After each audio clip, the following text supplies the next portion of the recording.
আসসালামু আলাইকুম দর্শক শ্রোতা, আশা করি সবাই ভালো আছেন। আমি আল্লাহর রহমতে ভালো আছি। রোজমেরি অনেকে চিনেন।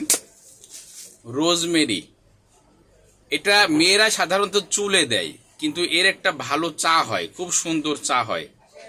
এটা চা বানালে আপনার খাইলে আপনার রোগ প্রতিরোধ ক্ষমতা বাড়ে, ডায়াবেটিস নিয়ন্ত্রণ থাকে, কোলেস্টেরল নিয়ন্ত্রণ থাকে।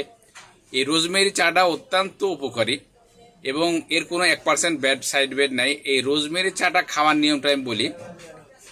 ধরেন আপনি চা তৈরি করবেন, আপনি রাত্রে এটা ভিজাই রাখবেন।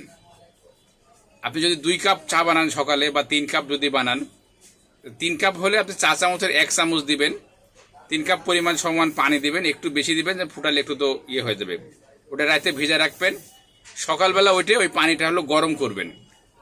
চা যেভাবে বানান আর কি, গরম করে আপনি খাবেন। ডায়াবেটিস থাকলে তো চিনি বাদে খাবেন, এবং ডায়াবেটিস না থাকলে হালকা চিনি বা মধু, চিনি না খাওয়াটা বেটার, হালকা মধু দিয়ে আপনি খাবেন, নিয়মিত খাবেন। আল্লাহর রহমতে এত সুন্দর উপকার হবে।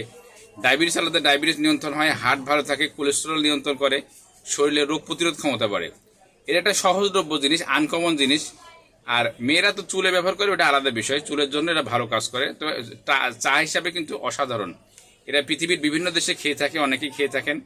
আর আমি সবসময় বলি, এই রোজমেরি চার কোনো কোনো ব্যাড সাইড ইফেক্ট নেই।